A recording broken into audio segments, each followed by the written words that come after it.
She spent one night with a billionaire, and then this happened. The clickbait headline flashed across Haley's phone during a long hospital shift. She rolled her eyes and tossed the phone aside. Who really believed a billionaire would show up out of nowhere and change a stranger's life?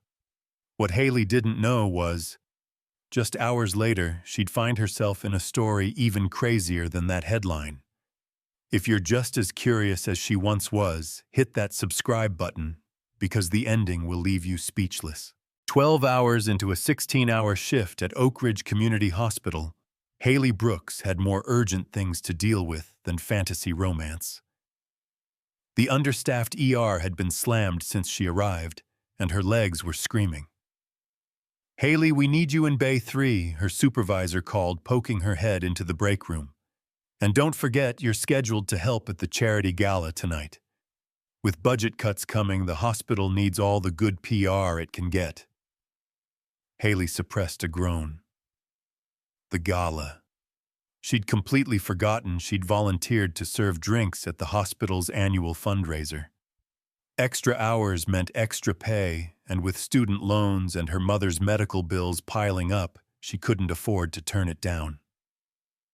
"On my way," she said, downing the rest of her coffee and straightening her scrubs. Only 8 hours to go before she could collapse in bed.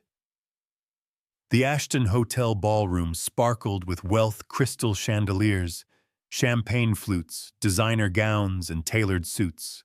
Haley felt completely out of place in her borrowed black dress and practical flats. Even among other hospital staff, she still stood out. She moved through the crowd with a tray of champagne, offering polite smiles to guests who barely noticed she existed. Just the value of their watches could fix the hospital's budget crisis, she thought bitterly. "Excuse me." A deep voice came from behind. Haley turned to find herself looking up at a man seemingly designed to make her self-conscious, tall, athletic, his tailored tux fitting like it was made just for him. He had a face made for magazine covers, sharp jawline, piercing gray eyes, dark hair touched with silver at the temples. Early 30s, maybe. "May I have a glass?" he asked, his voice carrying a slight accent she couldn't place. "Of course, sir," Haley replied automatically, holding out the tray. Their fingers brushed, a spark of electricity. Their eyes met, and for a second, just 1 second, the noise of the gala seemed to fade away. "Thank you," he said, glancing down at her name tag. Haley. The way he said her name made it sound special. She felt heat rise in her cheeks. "You're welcome, Mr. Grayson." Grayson Cole. The name rang a bell. She'd heard it before. "You don't look like you're enjoying yourself," he observed, sipping his champagne. Haley flinched. "I'm working, sir." "That doesn't mean you can't have opinions," he said with a soft smile. "These events are tedious, aren't they? So much wealth in one room, and somehow they still struggle to direct it where it's needed most." Was he mocking her? She wasn't sure, but something in his expression felt genuine. "The hospital needs funding," she said carefully. "The children's wing is outdated, and the community clinic might have to close." Grayson nodded thoughtfully. "That matters to you." "Of course it matters," Haley replied, forgetting her professional mask. "People rely on that clinic. Not everyone can afford private health care." A slight smile touched his lips. "So if you had the money to fix it, what would you do?" Haley laughed, caught off guard. "That's a nice fantasy, but—" "Humor me," he interrupted, eyes suddenly intense. Maybe it was exhaustion, or maybe it was the strange attention from this striking man, but Haley found herself answering honestly. "I'd modernize the clinic first. Add more exam rooms, upgrade the equipment, hire more staff to cut wait times, build a real pediatric wing with child life specialists, expand mental health services." Her voice grew more passionate. "I'd set up a sliding scale payment system so no one gets turned away. Maybe even open an urgent care section to take pressure off the ER. Grayson was watching her intently, no trace of condescension, only interest. "You've thought this through," he said. "I work there 3 days a week," Haley explained. "I see what's missing." "Mr. Cole." A woman in a glittering gown stepped in, breaking their connection. "The hospital board is looking for you. Your donation announcement is in 10 minutes. And then it clicked. Grayson Cole, the tech billionaire, founder of Cole Innovations. His company had revolutionized renewable energy storage or something groundbreaking like that. Haley had seen his name on the donor list, but hadn't made the connection. "Of course," Grayson said smoothly to the woman, then turned back to Haley. "It was a pleasure, Haley. Maybe we'll finish this conversation later," he said, walking away. Haley stood frozen, face burning with embarrassment. She had just lectured one of the richest men in the country about hospital funding. She must have sounded idealistic and naive, a nurse with delusions of being a healthcare strategist. The rest of the night passed in a blur of champagne trays and forced smiles. Grayson Cole donated $5 million to the hospital's general fund, announced to thunderous applause. But Haley didn't speak to him again. Not until the gala was winding down, and he appeared quietly at her side as she cleared empty glasses. "Would you like to have dinner with me?" he asked. No pretense in his voice. Haley nearly dropped her tray. "I'm sorry, dinner," Grayson repeated. "Or just a drink if you'd prefer. I'd like to continue our conversation." Her first instinct was to say no. Men like Grayson Cole didn't ask women like her to dinner without an agenda. But there was something in his direct gaze that made her hesitate. "My shift ends in 30 minutes, she heard herself say. Grayson smiled, a genuine smile that softened his otherwise serious face. "I'll wait in the lobby." The hotel bar was nearly empty when they settled into a quiet corner. Grayson ordered a scotch. Haley opted for wine. "You must be exhausted," Grayson observed. "A full hospital shift than this event." Haley shrugged. "I'm used to it."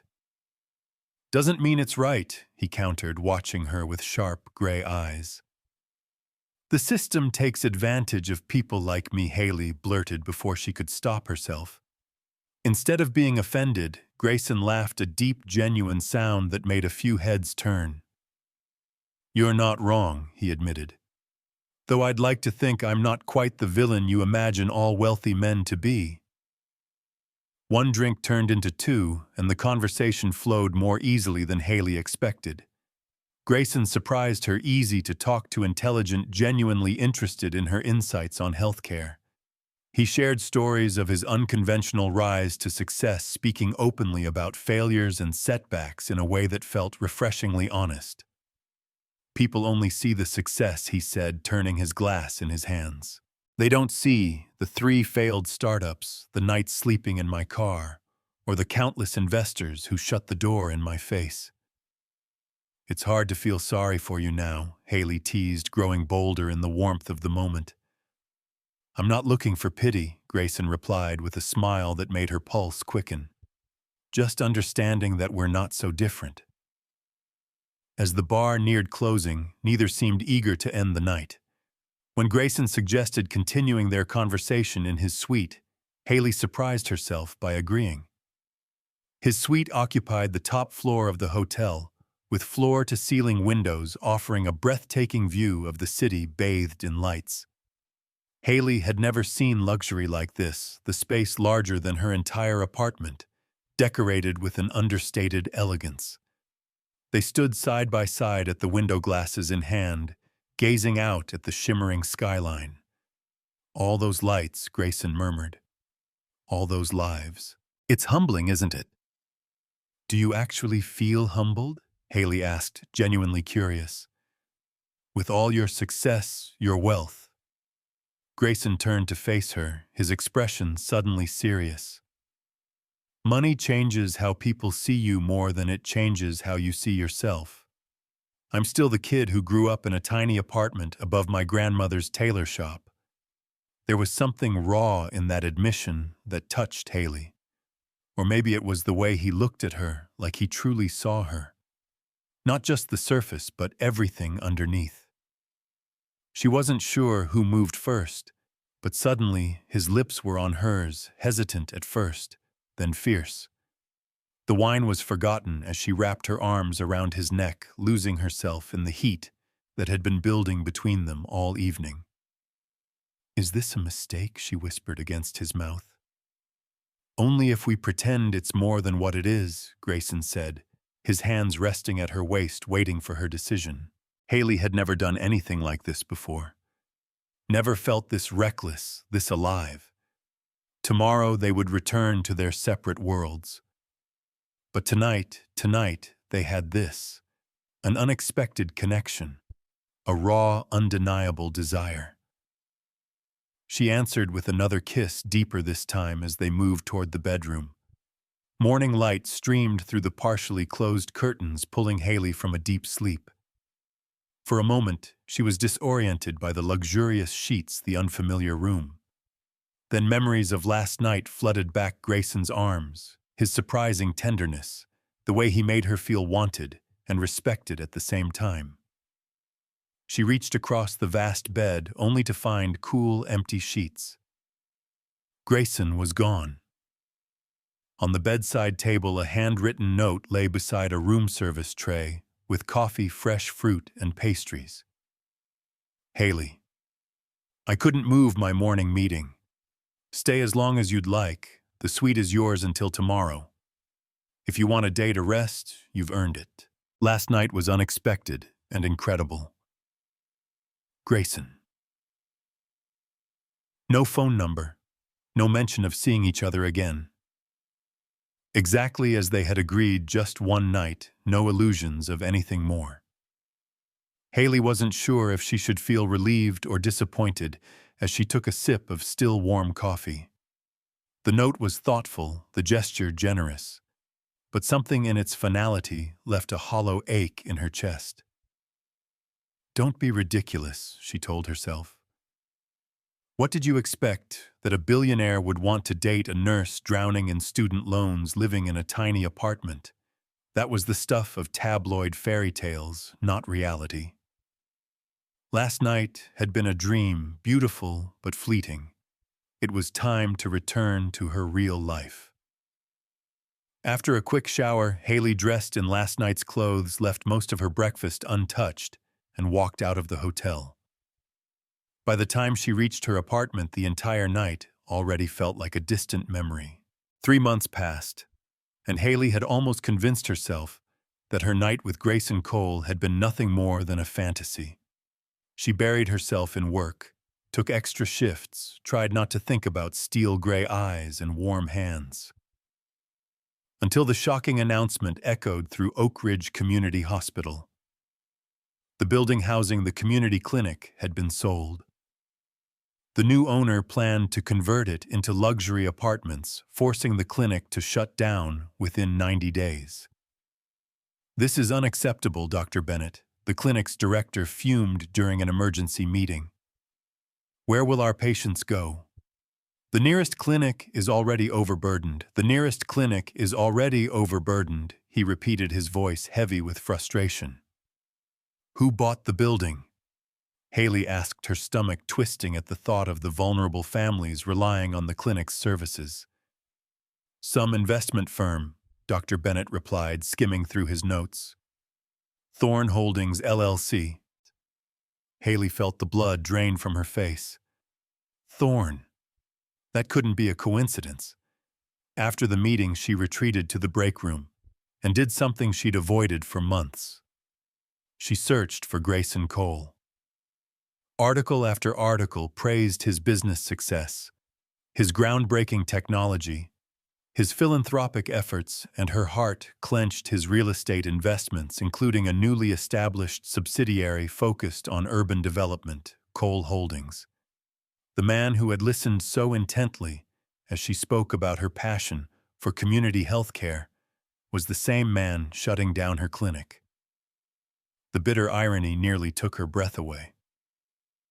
Without hesitating, Haley found the contact information for Cole Innovations and dialed. "I need to speak with Grayson Cole," she told the receptionist. "Mr. Cole doesn't take unscheduled calls," came the polite but firm response. "May I ask what this is regarding?" "Tell him it's Haley Brooks from Oak Ridge Community Hospital about the clinic his company is shutting down." A pause. "One moment," the receptionist said. Haley was surprised she hadn't been hung up on. After a few minutes of hold music, a voice she hadn't heard in months filled the line. "Haley," Grayson said, and she could hear the smile in his voice. "This is unexpected."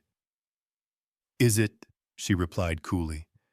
"I just found out that Thorne Holdings bought the building housing our clinic, the same clinic I told you was vital to this community." Silence. "I see," Grayson said finally. "And you're calling to ask how I could do this?" Haley's anger boiled over. "You listened to me talk about how much this clinic means to our patients, how many people depend on it, and what it was just foreplay to you." Grayson remained calm, measured. "I think we should talk in person, not over the phone. So you can charm your way out of this? I don't think so." "I'll come to you," he offered. "The clinic. Tomorrow at 6 after your shift. Just give me a chance to explain." She should have said no. She should have hung up and erased Grayson Cole from her life for good. "Fine," she said at last. "Tomorrow, 6 o'clock. But I'm not changing my mind about what you've done." Haley stood outside the clinic as a sleek black car pulled up precisely at 6. Grayson stepped out, dressed more casually than she'd ever seen, dark jeans and a simple button-down, but somehow still exuding effortless wealth. "Thank you for meeting me," he said, his expression unreadable. "I'm only here because our patients deserve someone to fight for them," Haley said coldly. "Even if it won't change anything." Grayson nodded, glancing at the clinic's entrance. "Can we go inside?" he asked. "I'd like to see it for myself." Reluctantly, Haley unlocked the door and led him into the now empty clinic. The last patients had left an hour ago, and the cleaning crew hadn't yet arrived. Grayson walked slowly through the waiting area, taking in the worn-out chairs, the outdated equipment visible through open doors, the small children's corner with its tattered books. "How many patients come through here daily?" he asked. "Between 60 and 80, Haley said, watching him warily. "More during flu season or emergencies." Grayson nodded, moving deeper into the space. "And your staff?" 3 rotating doctors, 5 nurses including me, 2 medical assistants, a social worker, and a part-time pharmacist. She crossed her arms. "All of whom will be looking for new jobs thanks to you."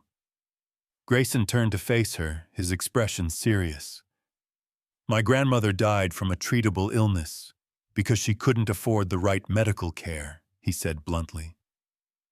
Haley blinked, thrown by the sudden, deeply personal admission.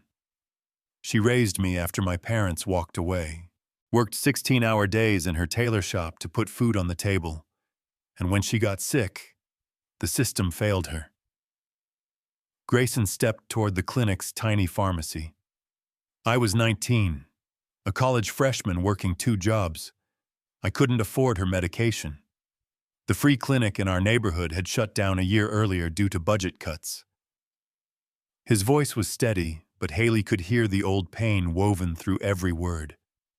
"By the time I found a hospital willing to treat her without insurance, it was too late."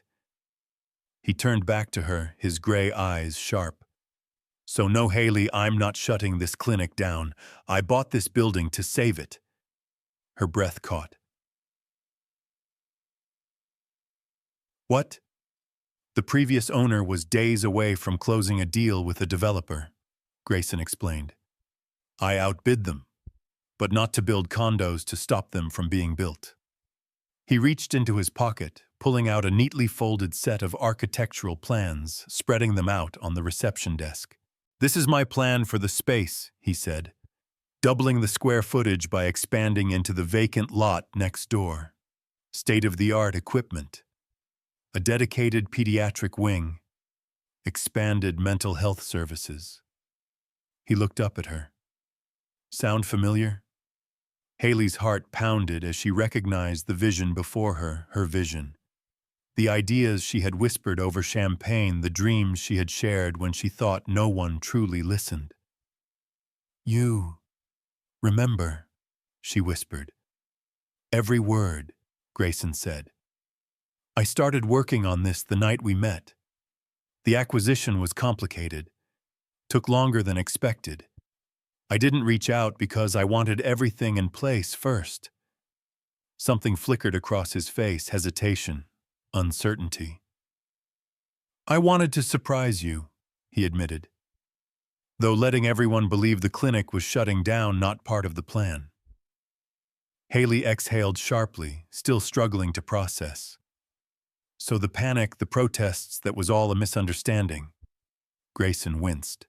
"The official announcement wasn't supposed to go out until I spoke with Dr. Bennett about the transition plan. Someone leaked the sale details without context." Haley studied the architectural plans, noting the careful layout, every detail aligning with what Grayson had just described.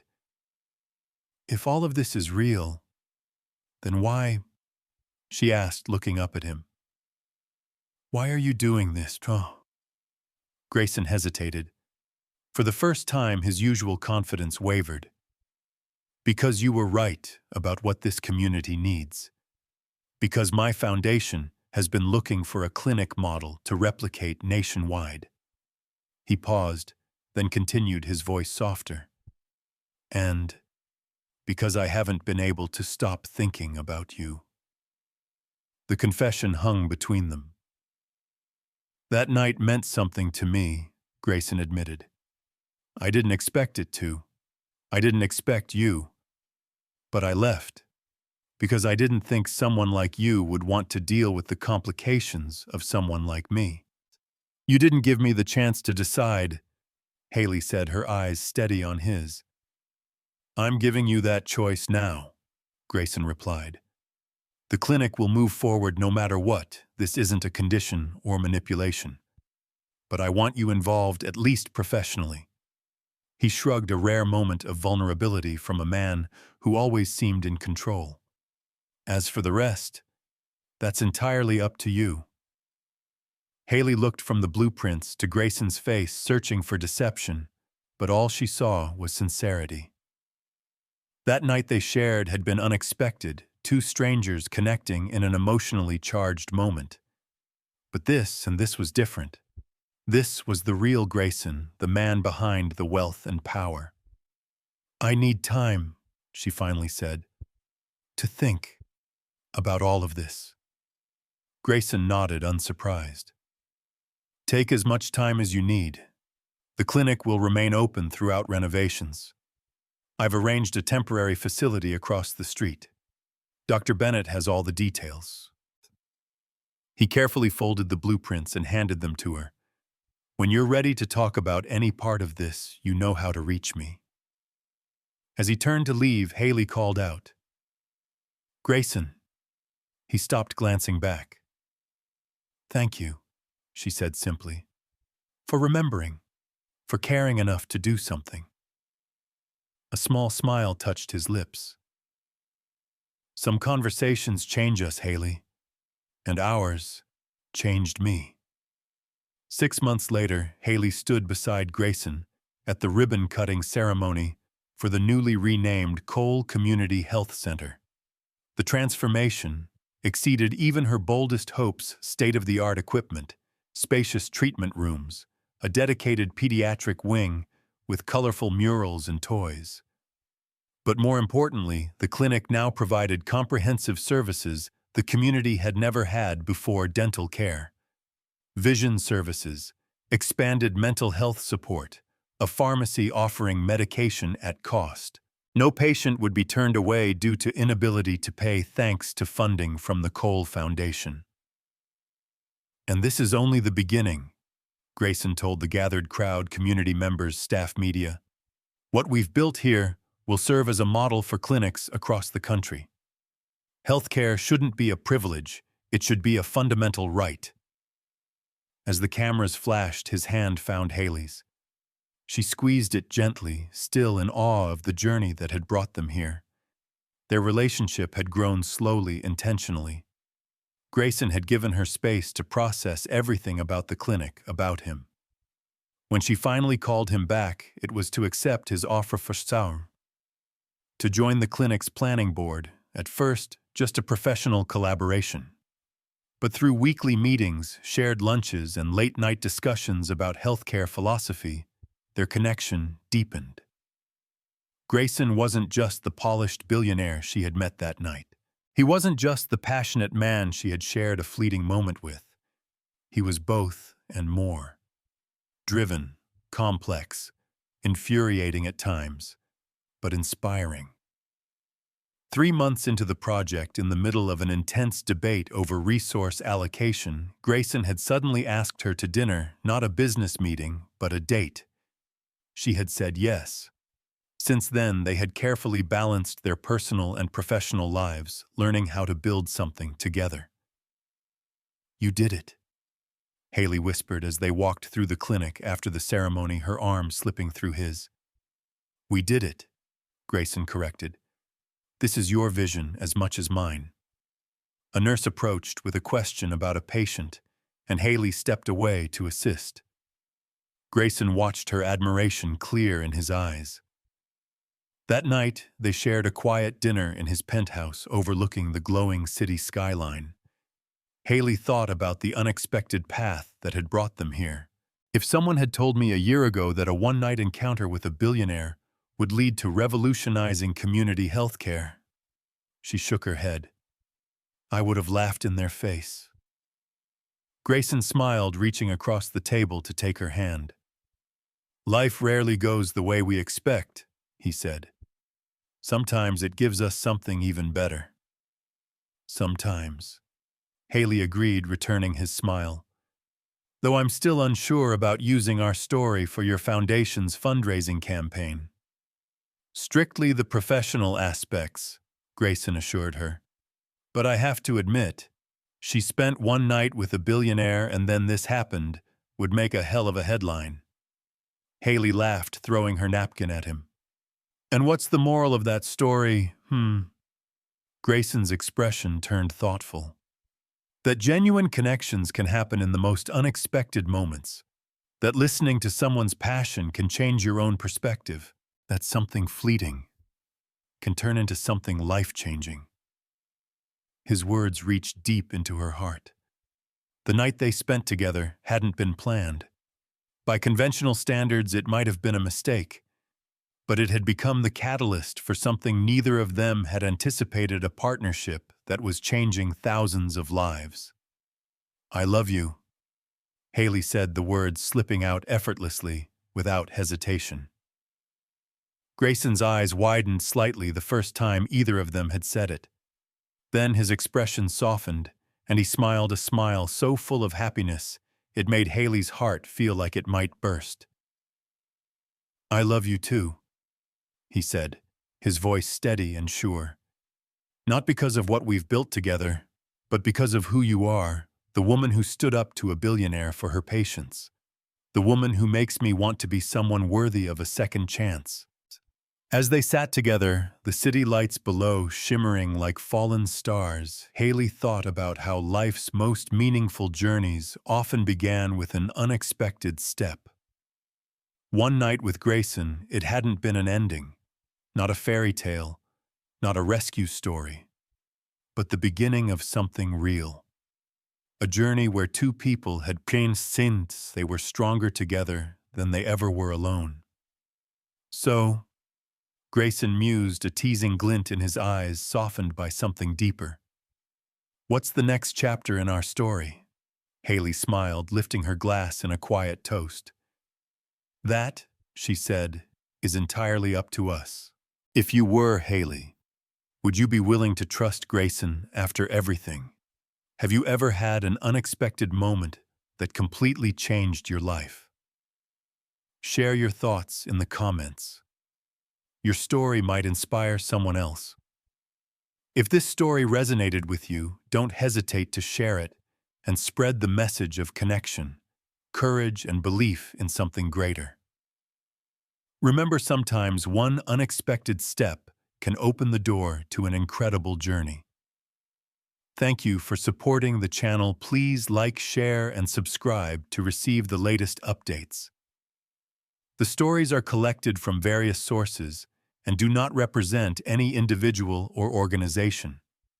They are shared with the intention of spreading human values in life and have been rewritten with the support of AI. If there are any mistakes, kindly overlook them with understanding. Wishing you all the best in life. The millionaires laughed at the janitor, not knowing she held their fate in her hands. From the invisible shadows of the room, Grace carried a secret that could bring an entire millionaire empire crashing down. And by the time they realized the truth, it was already too late. Never underestimate anyone. If you love stories with unexpected power shifts, make sure to subscribe and turn on notifications so you never miss the next thrilling episode. Now, let's begin. Grace moved silently through the grand halls of Whitestone Tower, Manhattan, like a shadow. Every morning before sunrise, she arrived with a mop, a bucket, and a silence that made her nearly invisible. She wiped coffee stains from the tables where executives discussed billion-dollar deals. She emptied trash bins filled with crumpled investment reports and overpriced takeout boxes. And when the workday ended, she scrubbed the marble floors beneath the polished heels and leather shoes of the elite. No one paid attention to her except when they needed someone to mock. "Oops!" A mocking voice rang out behind her one afternoon. Grace turned just in time to see Logan Brooks, an arrogant hedge fund manager, smirking as he accidentally spilled his coffee. Dark liquid spread across the spotless floor like ink. "Clean that up, will you?" Logan chuckled, nudging his colleague Ethan, who laughed along and shook his head. Grace didn't say a word. She knelt down and wiped the stain, her hands steady, her face unreadable. But inside, she was boiling. This wasn't the first time, and it definitely wouldn't be the last. At least once a day, the executives found a new way to entertain themselves by humiliating her. Sometimes it was Vanessa Reed, the self-proclaimed queen of finance, who would dramatically wrinkle her nose as she walked past Grace. "Oh God, what's that awful smell?" Then with a smirk, "Oh, never mind, just the janitor." Other times it was Mr. Charles, a senior partner, speaking about her as if she didn't exist. People like her have no ambition. They clean because that's all they're capable of. And every single time Grace swallowed her humiliation, because they didn't know the truth. They had no idea who she really was, and soon they would regret it. That night, as Grace finished mopping the lobby, she overheard voices coming from the executive boardroom. "The numbers don't add up," Logan said, his voice tense and irritated. "They don't need to," Ethan replied calmly. "Just a little creative accounting.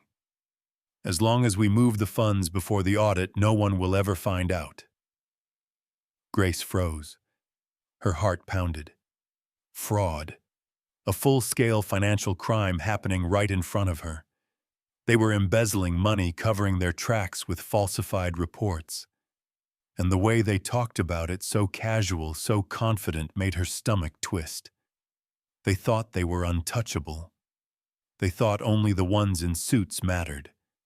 But Grace was about to show them how wrong they were. She pushed her cleaning cart out of the building, her eyes cold and calculating. That night, she was no longer just a janitor. She was a ticking time bomb. Lying in her tiny, run-down Queens apartment, Grace stared at the ceiling, her mind spinning. For the first time in years, she wasn't invisible anymore. She held a secret that could destroy them. Logan. Ethan, Vanessa, Mr. Charles, all of them. But how? She couldn't just walk into the CEO's office and expose them. Who would believe a janitor over millionaires? Even if she went to the authorities, she had no proof. She had to be smart. The next morning, Grace returned to work as if nothing had changed, head down, hands busy. But this time she was listening, watching. And then the opportunity came. Logan, the smug hedge fund manager, rushed out of his office in a hurry, mumbling under his breath. His laptop was still open on his desk. Grace's pulse quickened. She glanced around. Whitestone Tower was empty. She moved fast. Stepping into the office, her hands trembled slightly as she placed them on the keyboard. One chance. She clicked emails, financial reports, suspicious wire transfers, offshore accounts. Everything was there. Irrefutable evidence. She grabbed her phone and snapped photos of everything. Footsteps. She slipped out just in time, pretending to dust a bookshelf as Logan walked back in. He didn't even glance at her. And just like that, she had them. That night, Grace sat in front of her laptop, staring at the evidence in her hands. One step, and she could bring them down. But something wasn't right. The company was massive, hundreds of employees. Not everyone was like Logan and his crew. If she exposed this scandal the wrong way, innocent people would lose their jobs. Grace clenched her fists. No. She needed a different plan. Instead of exposing them outright, she would make them destroy themselves. And it would be brutal. Grace created a fake email account and sent an anonymous message not to the police but to the company's board of directors. She attached select documents carefully chosen to make it seem like Logan and his team weren't just stealing from clients. They were betraying the company itself. An internal betrayal. And then she waited. The air in Whitestone Tower was thick as smoke.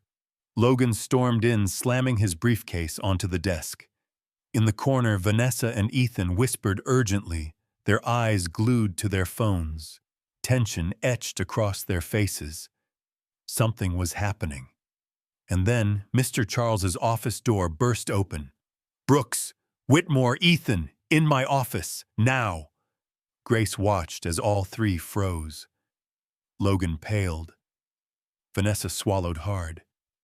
Ethan's eyes darted around, searching for an escape. They had no idea what was waiting for them. As the door closed behind them, Grace allowed herself a small smile. Step 1 complete. But this was just the beginning. The air in the room was suffocating. Logan sat rigid in his chair, fingers gripping the armrests. Ethan wiped sweat from his brow. Vanessa folded her arms, trying to mask her anxiety. Across the table, Mr. Charles tossed a thick stack of documents onto the desk. Emails, financial transactions, evidence. Someone had exposed them. His voice was low, dangerous. Someone sent these to the board. Logan's throat went dry. This isn't what it looks like. Mr. Charles's sharp gaze cut through him like a blade. Really? Because it looks like I have 3 senior executives stealing from my company. Ethan opened his mouth to speak, but Mr. Charles silenced him with a single wave of his hand.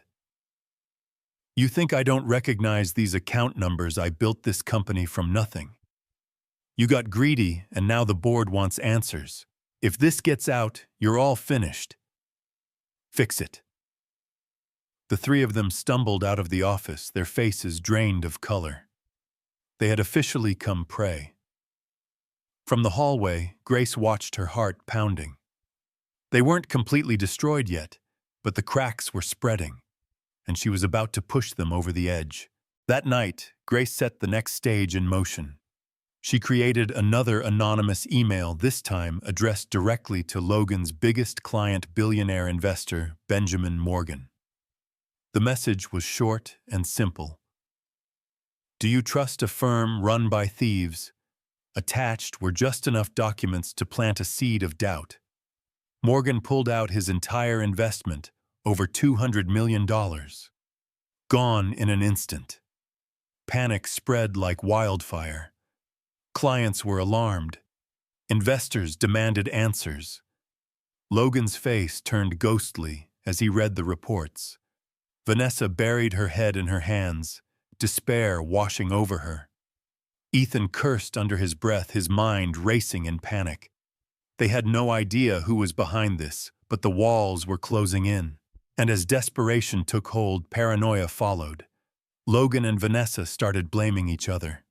Ethan, desperate to save himself, turned on them both in a last-minute meeting with the board, throwing Logan and Vanessa under the bus. Emails were leaked.